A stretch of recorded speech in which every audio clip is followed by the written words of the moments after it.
Without any further ado, I'd like to welcome to the floor Mr. Ian R. Crane.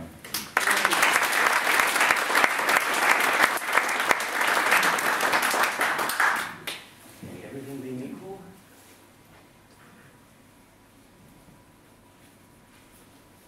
Wow. Okay.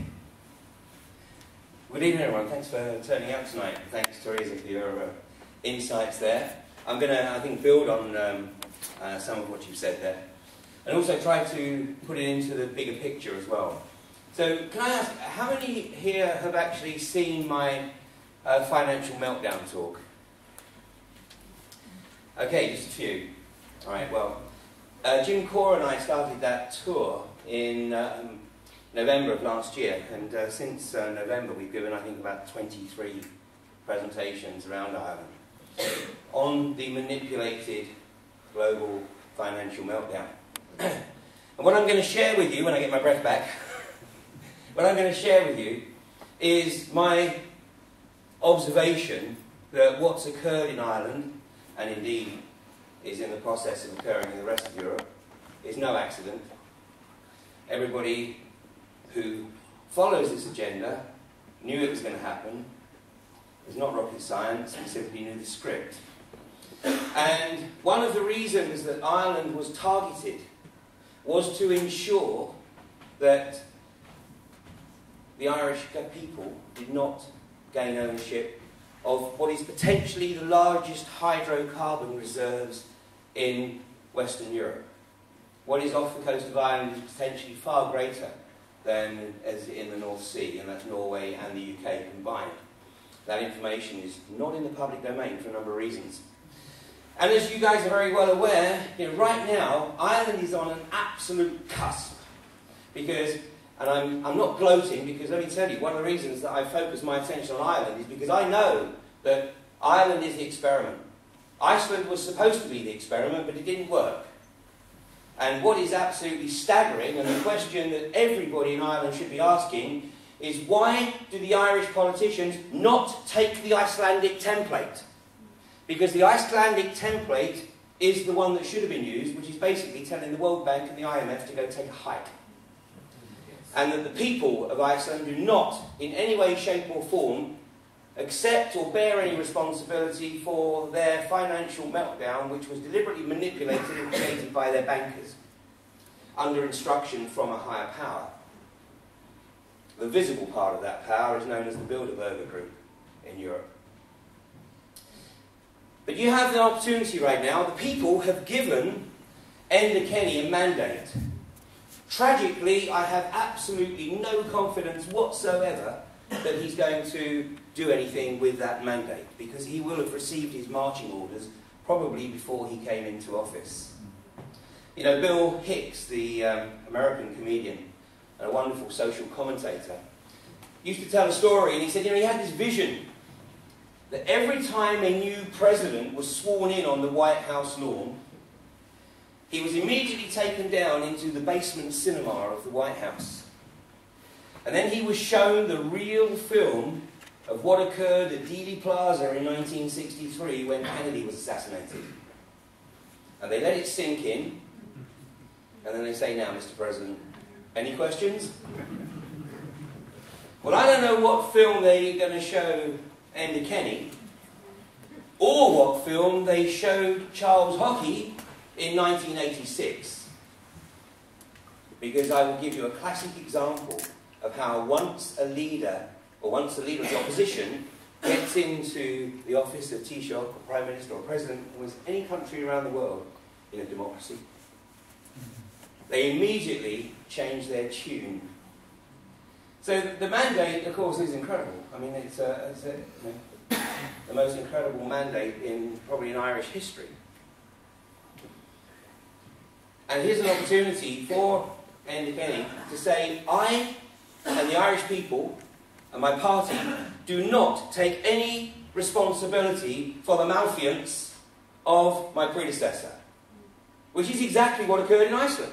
Which is why the former Prime Minister of Iceland is under arrest and facing criminal charges, along with a number of senior bankers. In fact, I think I will show you as well that just 1 month ago, four senior bankers in Iceland were arrested and charged. The Icelandic government, the new Icelandic government, have drawn their line in the sand. Yeah, the New Deal. The New Deal. I mean, you know, what we're going to see over the next few days and weeks is a lot of political rhetoric in the media, which is going to keep attention away from the real problem, which is, of course, the fact that basically the reality is the country doesn't exist. You've been told the country doesn't exist, and I will show you that to you, because the guys who rule, who really rule from behind the scenes, take great delight in rubbing the people's noses in what's going on. And when there's no reaction, they just take it as a mandate to pursue their agenda.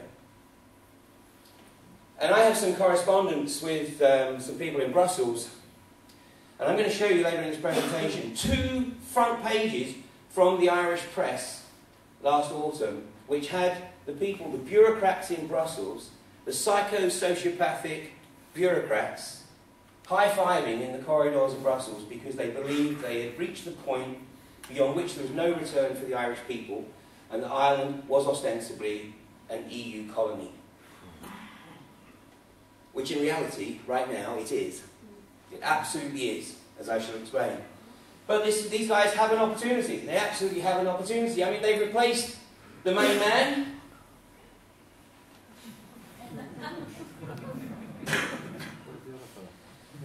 And, you know, I mean, over the last 6 months, anybody who has been sort of living around the Tullamore area will have heard the stories of Mr. Cowen turning up late in the evening at a pub with his supporters, taking over the pub, and basically drinking himself into a stupor.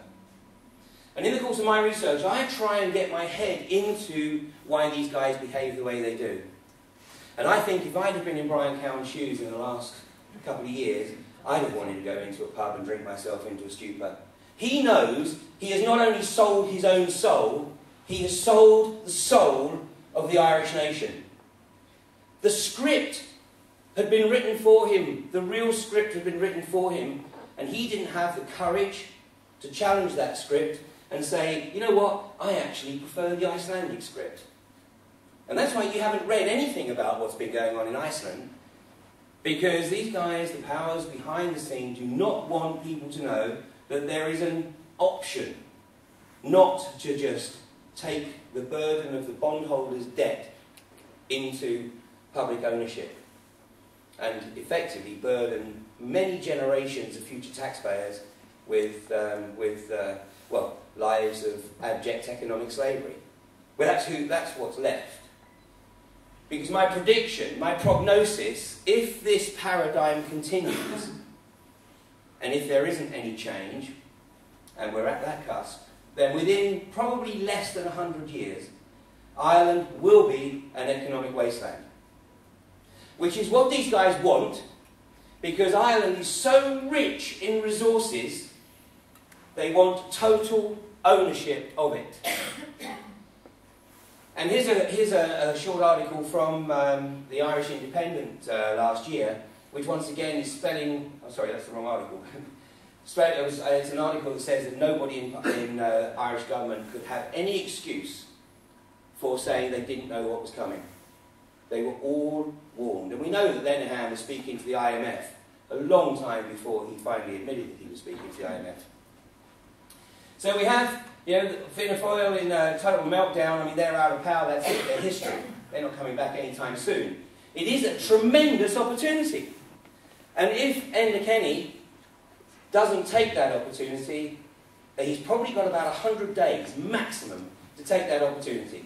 After that, I'm sorry, but it doesn't matter what name you call the party, it's the same shit, different leader. He's got 100 days to make a difference. I'm going to show you now exactly how Ireland and every other country in Western Europe was manipulated into this situation. And it's a brilliant tool, dreamed up by the globalists and the international bankers. And it's called Fractional Reserve Banking. Fractional Reserve Banking. Now, fractional reserve banking is actually mystical. Let's see if we can get a bit more focus there. It's actually even more mystical than alchemy, apparently. Because with alchemy, at least you need a base metal, you need lead, to be able to turn it into gold. With fractional reserve banking, you don't even need that. It is literally money from nothing. Money from nothing. And they use this tool to get countries, businesses, individuals into debt. As much debt as they possibly can. How many people here have a mortgage? Okay, how many people here are going to admit having a mortgage? You know what mortgage means? Mortgage. Death grip. The death grip. It's in your face. So I'm going to give you very quickly the sort of 101, the introduction to fractional reserve banking, so that you can see how mystical it is and how perfectly it works for those who are working to a long-term agenda to take total control. I mean, this is a game of Monopoly. I'm sure everybody here has played some version of Monopoly at some point. And the objective of Monopoly is to win the game by owning everything on the board, by bankrupting your opponents. And if you're the banker, you have a bit of an advantage. Because, you know, every now and again, if you actually run a bit short of cash, then, you know, you can slip yourself the odd couple of hundred or whatever you need. Well, these guys don't even need to do that. They just add a couple of noughts on the computer screen. And it's called fractional reserve banking. So, to give you the quick overview, fractional reserve banking, all you need is a central bank. And the central bank comes into being by effectively an act of Parliament, act of Congress, whatever.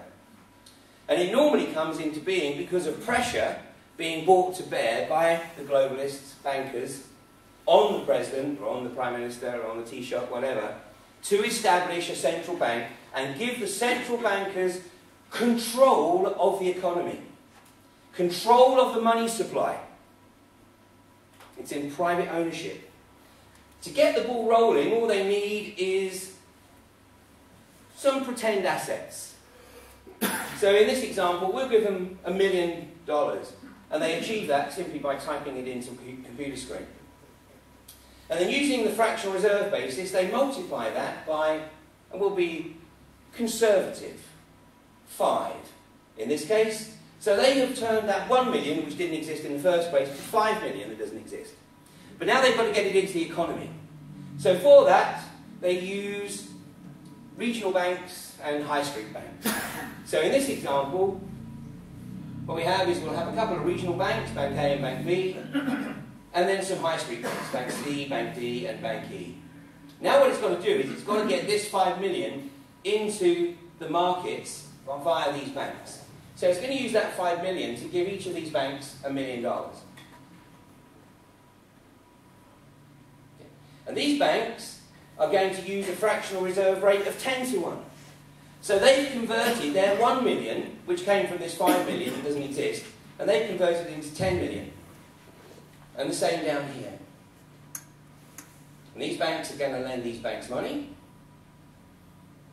So what we've got, basically, from 1 million, which didn't exist in the first place, we've now created 70 million to pump into the market. And actually, when it gets really clever, is when these banks, high street banks, lend money back to these banks, and then they use the fractional reserve rate again to multiply it by 10 to 1. So they lend these banks 1 million of that 10 million, and then they multiply it by 10 million, and so on and so forth. So you see how money is literally created from nothing. And then it's put into the marketplace via the mortgage, via the business loan, or the government needing to borrow money for infrastructure projects like building a new tramway in a capital city.